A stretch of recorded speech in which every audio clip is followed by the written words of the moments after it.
أغلب الناس اللي دخلت الفيديو ده مش هتكمله للآخر، مش عشان الفيديو طويل ولا عشان ما عندهمش وقت، لكن عشان دماغهم ما عادش بيقدر يكمل أو يركز في حاجة لفترة طويلة. لو أنت بتسمعني بتيجي لك لحظة تقول فيها هو أنا ليه ضغطت على الفيديو ده من الأول؟ اطمن، ده مش زهايمر، دي حاجة أسوأ اسمها البرين روت أو أبسطها تعفن الدماغ. أنا مش جاي أتكلم عليك أنت لوحدك، أنا جاي أتكلم عن حاجة مرينا بيها كلنا. إيه أعراض البرين روت ده؟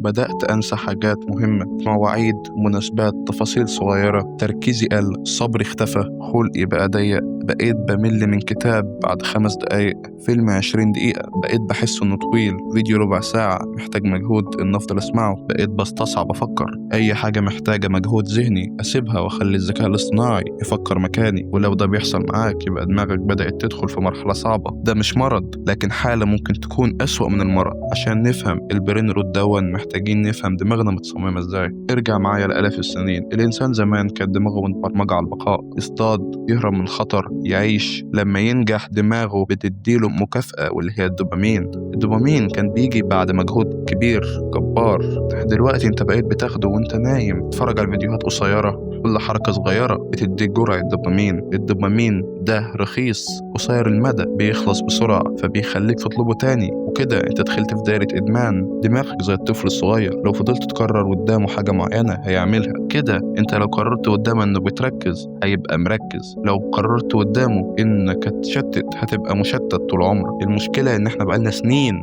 بنتمرن نبقى مشتتين، وأسوأ جزء بيتأثر هو قشرة الفص الجبهي، ده الجزء المسؤول عن اتخاذ القرارات، التخطيط، التفكير عامة، التحكم في النفس والصبر، يعني الجزء اللي بيميزك كإنسان. طيب ايه الحل؟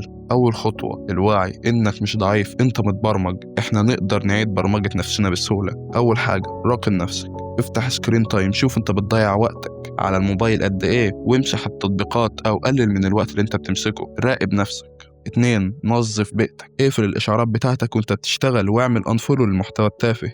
ارجع للدوبامين الغالي، رياضة، قراءة، مهارة جديدة، تتعلم حاجة جديدة كده يعني. وأهم نقطة في دول، ما تحاولش مرة واحدة، ما تحاولش تغير حياتك 180 درجة وانت كنت قاعد على السرير عمال تفضل تقلب كده، دي حاجة مستحيلة. حاول تغير نفسك 10 دقايق في اليوم، قلل السكرين تايم، غير انت قاعد فين مثلا، اربط دماغك بحاجات جديدة، وما تنساش تحط لايك وتشترك في القناة عشان بتعب في الفيديوهات دي فشخ.